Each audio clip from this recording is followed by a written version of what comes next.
سے رحمت سمجھتے ہیں، حالانکہ اللہ کے رسول جناب محمد الرسول اللہ صلی اللہ علیہ وسلم کے جو طریقے سے بات ثابت ہے کہ آپ صلی اللہ علیہ وسلم پہاڑ پر چڑھے نہیں تھے، آپ صلی اللہ علیہ وسلم اونٹنی پر بیٹھے تھے اور آپ پہاڑ کے بغل میں تھے۔ میرے بھائی اور دوستو، دین نام ہے ثبوت کا، کام اتنا کیجئے جو اللہ کے رسول سے ثابت ہے، نہ آگے بڑھنے کی کوشش کیجئے نہ پیچھے ہٹیے۔ عرفہ کے دن اللہ کے رسول صلی اللہ علیہ وسلم کے بارے میں صحابہ کو یہ شک ہوا کہ اللہ کے رسول صلی اللہ علیہ وسلم روزے سے تو نہیں، آپ صلی اللہ علیہ وسلم نے ظہر اور عصر کی نماز جمع تقدیم کے ساتھ کیوں پڑھی؟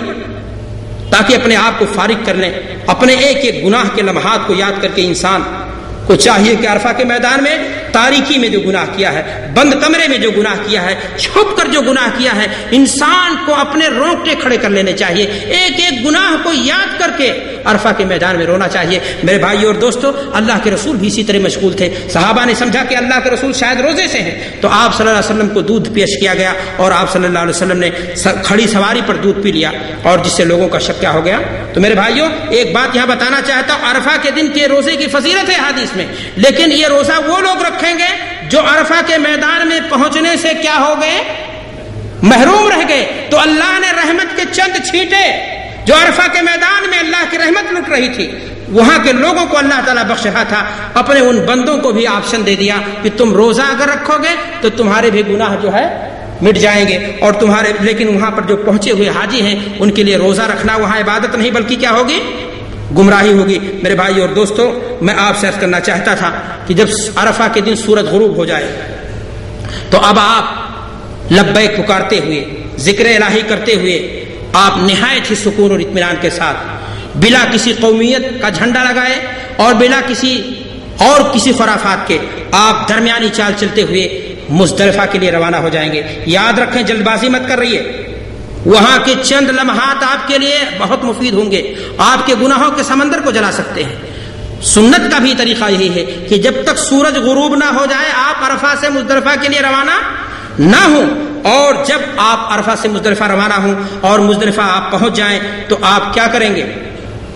وہاں پر نماز پڑھیں گے دونوں ایک ساتھ۔ اللہ کے رسول جناب محمد رسول اللہ صلی اللہ علیہ وسلم کے بارے میں آتا ہے کہ آپ صلی اللہ علیہ وسلم اپنے سفر حج میں جب آپ صلی اللہ علیہ وسلم عرفہ سے مزدلفہ کے لیے روانہ ہوئے تو آپ نے صحابہ کرام جو 1 لاکھ تھے، آج تو 40 لاکھ اور اس سے زیادہ لوگ چلے جاتے ہیں حج کرنے کے لیے، آپ نے اس وقت بھی کہا تھا السکینۃ ایھا الناس فإن البر لیس بالإذا، کہ اے لوگوں سکون اور اطمینان سے چلو، دوڑنا کوئی ثواب کا کام، ثواب کی بات عام طور سے دیکھنے میں آتا ہے کہ یہ ڈرائیور اپنی گاڑیوں کو ایک دوسرے سے بڑھانے میں ایکسیڈنٹل کیس کر دیتے ہیں اور اللہ کے یہ بندے اللہ کو پیارے ہو جاتے ہیں۔ میرے بھائی اور دوستو، یہ انسانی جانوں کا ضیاع ہے، کسی بھی طریقے سے جلد بازی نہیں ہونی چاہیے، پورا وقت آپ کا عبادت میں لگے گا۔ تھوڑی دیر مزدلفہ پہنچو یا پہلے پہنچو، اس سے کوئی چیز حاصل ہونے والی نہیں ہے۔ آپ اس انداز سے چلو جس انداز سے اللہ کے رسول صلی اللہ علیہ وسلم نے آپ کو حکم دیا ہے۔ اللہ کے رسول کے بارے میں آتا ہے کہ جب آپ صلی اللہ علیہ وسلم مزدلفہ پہنچے، صحابی بیان کرتے ہیں آتا مزدلفہ وصلى بها المغرب والعشاء بأذان واحد وإقامتين ولم يسبح بينهما شيئا، کہ اللہ کے رسول صلی اللہ علیہ وسلم جب آپ مزدلفہ پہنچے تو آپ نے 1 اذان اور 2 اقامت کے ذریعہ مغرب اور عشاء دونوں کی نماز کو ایک ساتھ پڑھا، اور پڑھنے کے بعد آپ صلی اللہ علیہ وسلم نے ان کے بیچ میں یا ان کے بعد میں کوئی تسبیح، ذکر و تحلیل بھی نہیں کی۔ میرے بھائیو اور دوستو، میں آپ کو ایک باریک بات بتانا چاہتا ہوں کہ احادیث شریفہ میں اس بات کا بھی ذکر ملتا ہے کہ یہی ایک رات ہے جس میں اللہ کے رسول صلی اللہ علیہ وسلم نے صلاۃ تہجد ادا، ورنہ اللہ کے رسول صلی اللہ علیہ وسلم نے زندگی میں صلاۃ تہجد کو کبھی، یہی ایک رات ہے جس میں اللہ کے رسول صلی اللہ علیہ وسلم نے صلاۃ تہجد نہیں ادا کی۔ میں آپ سے عرض کر رہا تھا کہ فرض نماز کی ادائیگی کے بعد بغیر ذکر و اذکار کے آپ کیا کریں گے؟ سو جائیں گے۔ کیوں سو جائیں گے؟ اس لیے کہ اللہ کے رسول صلی اللہ علیہ وسلم ایسے آپ نے کیا ہے۔ مزدلفہ میں رات گزارنا میں پہلے بتا چکا ہوں کیا ہے، واجب ہے یا رکن؟ واجبات میں سے ہے۔ اگر چاند غروب ہو جائے تو اس کے بعد اگر چھوٹے بچے ہوں یا اس طرح کے اور لوگ ہوں تو جا سکتے ہیں، لیکن عام انسان کو رات پوری گزارنا چاہیے اور فجر کی نماز کو جماعت کے ساتھ پڑھنا چاہیے۔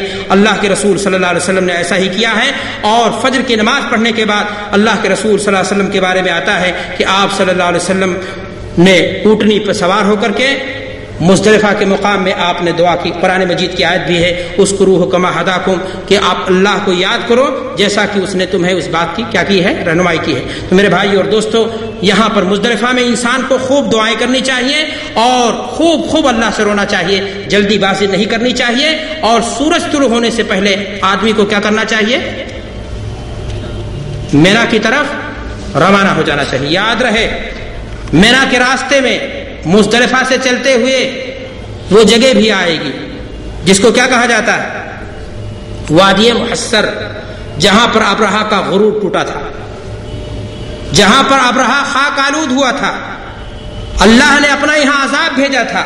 جب آپ یہاں پہنچیں گے تو جب آپ تیزی کے ساتھ وہاں گزر رہے ہوں گے تو آپ اس بات کو بھی محسوس کریں کہ اللہ تعالیٰ ہمارے گناہوں کی پاداش میں کہیں تو ہمیں نہ عذاب سے دوچار کر دے, اور عذاب آنے سے پہلے ہمیں اپنے گناہوں سے کیا کر لینا چاہیے توبہ کر لینی چاہیے. میرے بھائی اور دوستو جب آپ مینا پہنچ جائیں تو جمرہ عقبہ کی رمی کریں اور 7 کنکریاں اسے ماریں.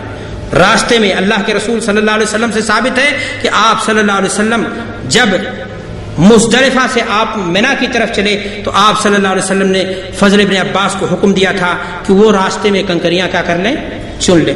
اللہ کے رسول صلی اللہ علیہ وسلم نے مزدلفہ میں عشاء اور مغرب کی نماز پڑھی اور سو گئے, ذکر و اذکار تک نہیں کیا, تہجد کی نماز تک نہیں پڑھی. ہمارا یہ بھائی ہندوستانی پاکستانی پہاڑوں کی بلندی پر پہنچ کر کے نوکدار کنکری چنتا ہے. اللہ کے رسول صلی اللہ علیہ وسلم سے کیا ثابت ہے فضل ابن عباس کو اللہ کے رسول نے مزدلفہ سے چلتے ہوئے کہا کہ 7 کنکری اٹھا لو, اور وہ ایک بوری لاتا ہے, ایک کیس لاتا ہے.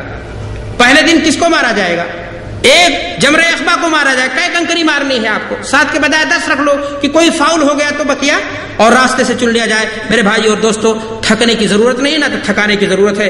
10ویں ذی الحجہ کی صبح جب آپ مینا پہنچے تو آپ کا سب سے پہلا کام کیا ہوگا جمرہ عقبہ کی رمی. میں نے آپ سے کہا کہ کنکری مارنے کا انداز کیا ہوگا, ہاتھ کو اٹھائیں کہیں بسم اللہ اللہ اکبر اور اس کے بعد کنکری کو ماریں. سنت یہ ہے کہ جمرہ کی طرف منہ کریں, مکہ کو اپنے بائیں اور مینا کو اپنے دائیں کر لیں. اگر آپ نے مارا کسی کا ہاتھ لگ گیا اور آپ نے دیکھا کہ آپ کی کنکری دائرے سے کیا ہو گئی باہر ہو گئی تو وہ کنکری آپ کی کیا ہو گئی کہیں سے اتنا کنکری آپ کیا کر لیں گے زیادہ کر لیں گے. میرے بھائی اور دوستو آپ جب کنکریاں ماریں تو اس بات کا دھیان رکھیں. کس بات کا کہ آپ ایک سنت کی نقالی کر رہے ہیں. وہاں پر اب کوئی شیطان کھڑا نہیں ہے. ہاں آپ کے اندر اس احساس اور شعور کو ضرور بیدار ہونا چاہیے, یہ عزم پیدا ہونا چاہیے کہ الہا تو نے مجھے توفیق دی کہ ہم نے اس جگہ کی دیدار کیا, اس جگہ کی زیارت کی جس جگہ پر اللہ کے محبوب پیغمبروں کو اسماعیل اور ابراہیم کو شیطان نے دھوکہ دینے کی کوشش کی تھی اور انہوں نے کنکری مار کر کے اس کو ناکام کر دیا تھا. مولا زندگی کے جس میدان میں جس موقع پر شیطان لعین ہمیں دھوکہ دینے کی کوشش کرے گا, حرام کام سکھائے گا, غلط کاری کے ذریعہ روپے پیسہ کمانے کے طریقے سکھائے گا, اس کو کنکری مار کر کے ہم اس کو ناکام کر دیں گے. مرضی تیری چلے گی, شیطان کی مرضی ہم نہیں چلنے دیں گے. آپ کے اندر یہی شعور اور یہی احساس بیدار ہونا چاہیے.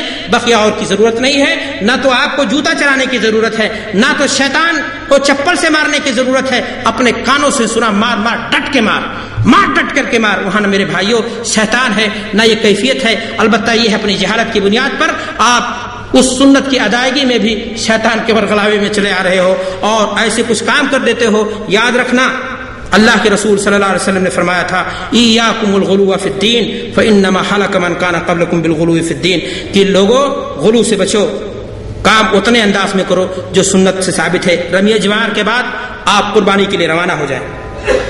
اگر آپ قارن اور متمتع ہیں تو آپ کے لیے قربانی کیا ہے ضروری. قربانی یہاں دم کے طور پر ہے. وہ قربانی آپ عام سنت والی قربانی میں سمجھیں, اس لیے کہ آپ کے لیے کمپلسری چیز ہے اور ایسا کرنا پڑے گا. اگر آپ نہیں جا سکتے ہیں, آپ کو کوئی پریشانی ہے تو آپ کسی کو وکیل بنا سکتے ہیں اور وہاں پر کیبن لگے ہوئے ہیں, وہاں سے رسید آپ خرید لیں. توکل علی اللہ, انشاءاللہ آپ کا کام ادا ہو جائے گا. میرے بھائی اور دوستو یاد رہے کہ اگر تمتع یا قران کرنے والے حاجی کو قربانی کی طاقت نہ ہو, پیسہ گر جائے, پیسہ کٹ جائے یا پہلے سے پیسہ اس کے پاس نہیں تھا, تو اسلام نے اس کو گنجائش دی ہے کہ وہ کیا کرے, حج میں 3 دن یوم عرفہ سے پہلے کیا کرے, صوم رکھ لے. اور اگر یوم عرفہ سے پہلے صوم نہ رکھ سکا تو ایام تشریق میں کیا کرے؟ رکھ لے. اور بقیہ 7 دن کا روزہ کب رکھے؟ جب اپنے گھر کو ہندوستان پاکستان یا ہم اور آپ ہیں اپنے جگہوں پر سعودی عرب میں جہاں کام کر رہے ہیں لوٹ آئیں وہاں پر 7 دن کا روزہ رکھ لیں. یعنی گویا کتنا ٹوٹل کتنا ہوا؟ 10 دن. قربانی سے فراغت کے بعد یا آپ نے کسی کو وکیل بنا لیا تو گویا آپ کیا ہو گئے؟ فارغ. تیسرا کام کیا ہے اب آپ کے لیے؟ سر مڈانا یا بال سر کے کٹوانا. بہتر کیا ہے؟ ہاں اللہ کے رسول صلی اللہ علیہ وسلم نے 3 بار فرمایا غفر اللہ المحلقین، غفر اللہ المحلقین، غفر اللہ المحلقین. جب صحابی نے پوچھا اللہ کے رسول جنہوں نے بال کٹایا، کہا ثم المقصرین یا رسول اللہ. اب تو دیکھنے میں یہ آتا ہے میرے بھائی کہ بال کو چھلوانے کی کون کہے؟ لوگوں نے فیشن بنا لیا ہے کہ قینچیوں سے چند بال کاٹ لیتے ہیں. اللہ اکبر. حسن خراب نہ ہو جائے. حج اتنا بڑی عبادت کرنے کے لیے انسان گیا ہوا ہے، بال کٹانے کے لیے تیار نہیں ہے. اللہ کے راستے میں اگر خون دینے کی ضرورت پیش ہوگی، مال کو خرچ کرنے کی ضرورت پیش ہوگی تو کیسے کرے گا؟ اپنے حسن کو ذرا خراب نہ ہو جائے. انسان اس کے لیے بال کٹانے کے لیے تیار نہیں ہے، بھلا بتاؤ وہ بقیہ کام کرنے کے لیے تیار کیسے ہوگا؟ میرے بھائیو اور دوستو، آپ سے ایک سوال ہے. گوشت پکائیں آپ، اگر ایک بوٹی اس سے کھائیں تو گوشت کھانے والا کہا جائے گا یا چکھنے والا؟ چند بال کٹوانے سے بال کٹوانا نہیں ہے. اگر آپ بال چھلواتے نہیں ہیں تو کم سے کم آپ کو چاہیے کہ آپ اپنے بال کو صحیح انداز سے کٹوائیں، ورنہ جان لیجئے کہ سب کچھ کر کے آپ نے خود ولا تکونوا کاللتی نقضت غزلها من بعد قوة انکاسا، اپنے ہی کام سے اپنا اچھا نیکی کا کام کیا ہوا کہیں خراب نہ کر دو. میرے بھائیوں افسوس کی بات ہے، اس طرح سے نہیں کرنا چاہیے. رمی، قربانی اور حلق سے فارغ ہونے کے بعد انسان کو چاہیے کہ مکہ کی جانب کیا کرے؟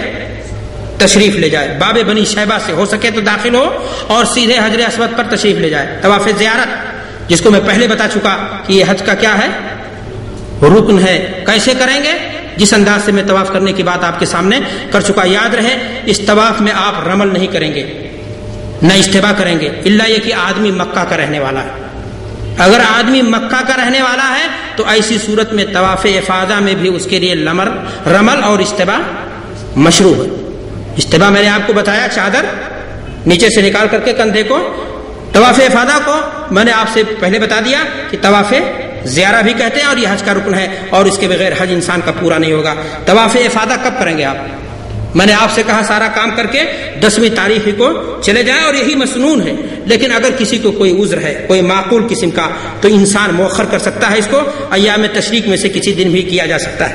حاجی اگر متمتع اور وہ طواف افاضہ کے بعد صفا و مروہ کی سعی کرے اور پہلی سعی عمرہ کے لیے جو اس نے کی ہے وہ بھی اور اس کے بعد بھی کرنی پڑے گی اس کو، اور اس کے بعد اس کا حج مکمل ہو جائے گا. اور اگر قارن یا مفرد ہے تو اس کے لیے ایک ہی سعی کیا ہو جائے گی؟ جو پہلے کیا ہے وہ کافی ہوگی. طواف افاضہ کر لینے کے بعد آپ 10ویں ذی الحجہ کی شام تک کہاں لوٹیں گے؟ پوری رات لوگ جو ہے کیا کرتے ہیں؟ مکہ میں مٹن گشتی کرتے ہیں اور اس کے بعد آتے ہیں. میرے بھائی مبیت مینا میں رات گزارنا تشریق کے دنوں میں نے آپ سے کیا بتایا ہے؟ واجب ہے. اور انسان کو جان بوجھ کر کے اس میں سستی نہیں کرنی چاہیے، الا یہ کہ کوئی مجبوری ہو. اور انسان کو چاہیے کہ کنکریاں مارے روز ٹائم پر. اور اب جو کنکری مارے گا، پہلے دن مارا تھا سورج نکلنے کے بعد، اب 11 کو 12 کو 13 کو مارے گا کب؟ بولیے. سورج ڈھلنے کے بعد. اور آپ گئے ہیں نیکی کرنے کے لیے، جلد بازی کی ضرورت کیا ہے؟ جو لوگ کہتے ہیں بڑی بھیڑ ہوگی، ان کو دیکھنے میں آتا ہے کہ وہ صبح جب جاتے ہیں تو اس سے زیادہ بھیڑ ہوتی ہے. جب بھیڑ کا سامنا ہی ہے اور آپ کام کرنے گئے ہیں دین کا، عبادت کا، تو کوشش کیجئے کہ وہی طریقہ ہو جو جناب محمد رسول اللہ صلی اللہ علیہ وسلم کا طریقہ تھا. اور آپ کوشش کیجئے کہ آپ کے کسی عمل سے کسی دوسرے کو تکلیف نہ ہو. یاد رہے کہ اگر ایک انسان 12 تاریخ کا سورج مینا میں ڈوب گیا تو پھر ایسی صورت میں اس کو 13 تاریخ کو بھی رکنا ضروری ہے. اور اگر چاہتا ہے کہ وہاں سے واپس آ جائے تو 12 تاریخ کو کنکری مار کر کے سورج ڈوبنے سے پہلے وہ کیا کرے؟ مکہ آ جائے. اور ایک کام باقی رہ گیا ہے، وہ کام کیا ہے؟ حج کو مکمل کرنے کے لیے طواف ودا. اور طواف ودا کر لینے کے بعد ایک انسان اگر اپنے ملک جانا چاہتا ہے ملک چلا جائے، اور اگر اپنے کام کی جگہ پر واپس جانا چاہتا ہے تو وہاں پر چلا جائے. میرے بھائیوں، اس